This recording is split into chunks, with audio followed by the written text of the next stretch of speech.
apartment of our, in the, just cut that out, just forget it.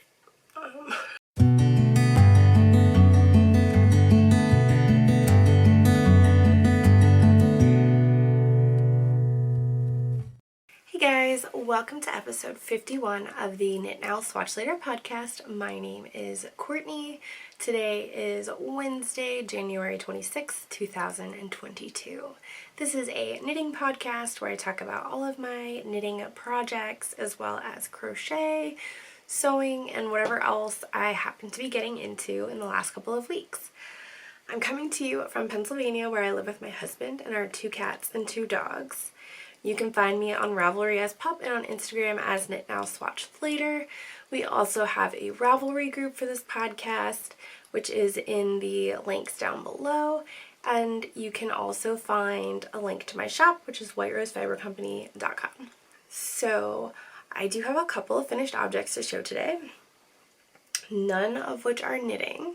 Actually, that's not true. I have one finished object that is knitting, but first I have this mini box tote, which I sewed based on a pattern from sonar.com, which is linked down below, and it has a recessed zipper, which I'd never done before, and then it also has a pocket on the inside, so I thought that was kind of fun. But this is my first project like this. It has all of the hardware on it, and I also did my first rivets on the handles and on the side of the bag. So that was fun to work on. It did take me a while because I had to order all of the hardware and kind of go through the pattern like one step at a time and figure out what I had and what I needed and what I could fudge and make work. So that was a really fun project. I don't think it's actually a usable bag, but it was my first time doing a pattern like that, so hopefully in the future I can make one that I can actually use instead of just a practice one. The other thing that I have to show that is not knitting is the Christmas quilt top that my husband and I were working on. I have not showed it finished, so here we go. So it's a really long quilt, but I did all of the stitches, or all of the rows. I did the section where you cut it and flip it, and added these black strips of fabric, and then the other side. So it's really narrow. That's all the further it goes, so like it would be wide enough for just one person, but it's super long. So I think that I am going to cut like a border and add like really wide side borders, and don't add anything to the top or bottom to kind of make it more usable for more than one person. But my husband and I have decided to put that on hold until next Christmas. We're hoping to finish it, so we'll see how that goes. And then I do have one knitting finished object, which is my Bean and Olive pullover by Andrea Mowry.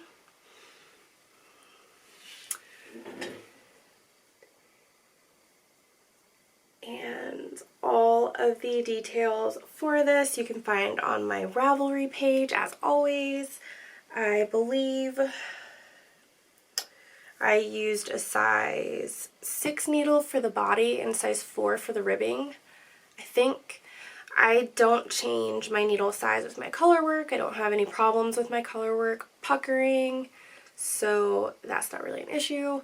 But I have this all washed and blocked and ready to go, so that's exciting. That's another project that took a lot longer than it should have, but it's finally done now, so I'm excited about that. So the next thing I had to talk about is in one of my floral bags from the shop, and this is my Weekender Light. So Oogie Boogie is marking where I was the last time I showed this on the podcast, which was a long time ago, and I think I added like 3 rounds, so yeah.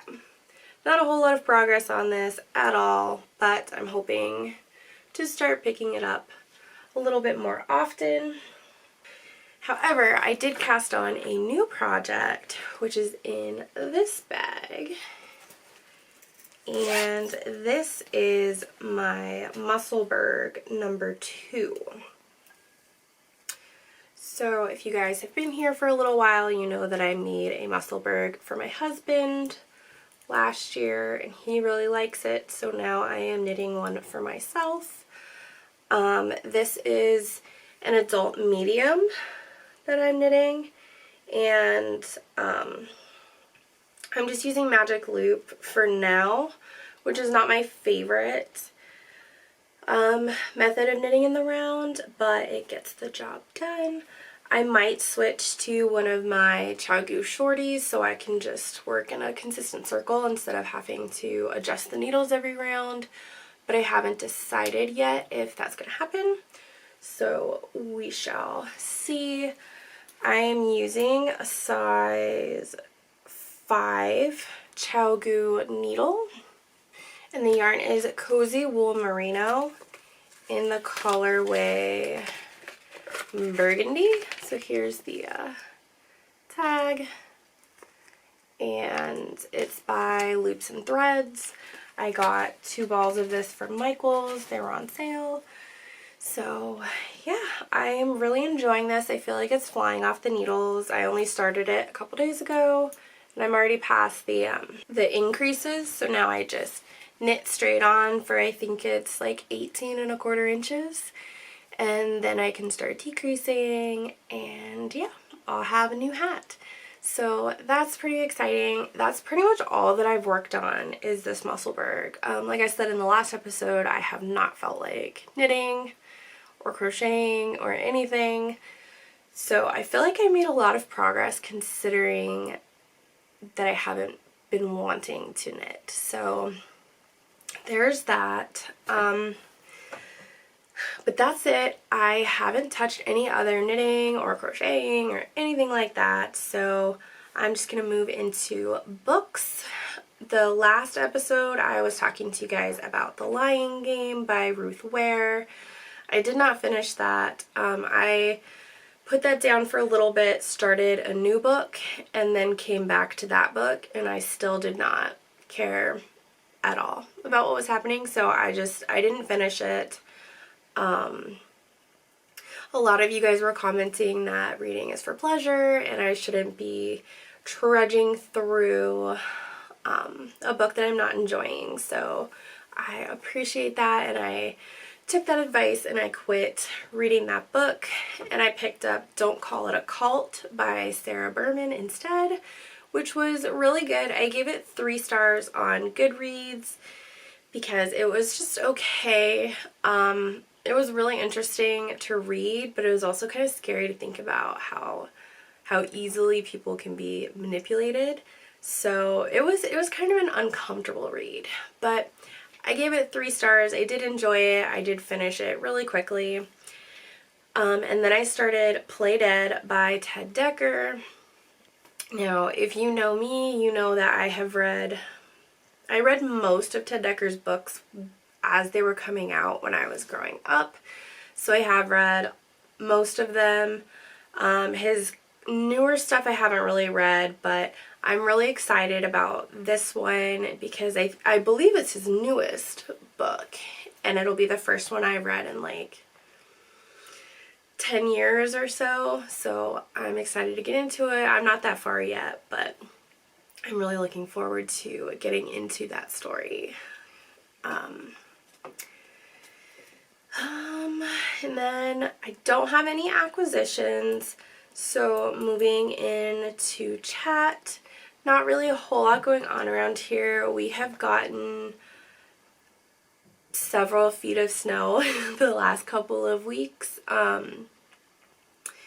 We've just been getting dumped on, and looking out the window right now, we have like a pasture fence along the back of our property, and I can only see the top rung of that fence. Like, the snow is that high. So, and the icicles are so huge that I can't even open our front door right now. So we're gonna have to do something about that. But yeah, it's 18 degrees right now according to my computer. So we're just kind of hanging in there, staying home, staying warm. Yeah, we don't really leave the house much anyway, so it's not a huge deal.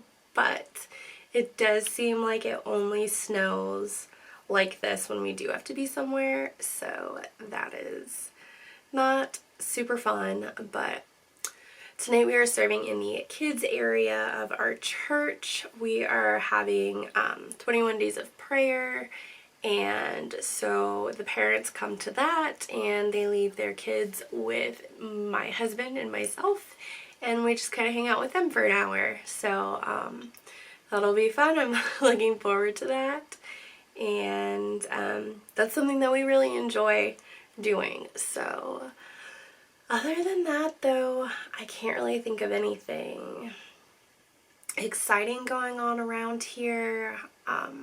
So I'm going to move into some shop news. I do have some new bags to show you guys that are coming to the shop on Saturday. So I have this floral print. This is the sock pouch size. As always, we've got my little rose charm and the little tag. And then inside we have this yellow stripe that I just thought was so springy. I don't know, yellow's not really my color, but I just thought it went so perfectly with this print. So here's the small one. And then this is the medium size one. It's the same except for it has the handle. Obviously it's quite a bit bigger, but it has the same pattern on the inside. So yeah, these will be in the shop on Saturday. As always, you can use the code KnitNowSwatchLater for 15% off of your purchase. And I think that's pretty much it. Thank you so much for watching. If you enjoyed this episode, please make sure to like this video and subscribe to my YouTube channel. I put out a new podcast every 2 weeks, so until next time, happy knitting. Bye!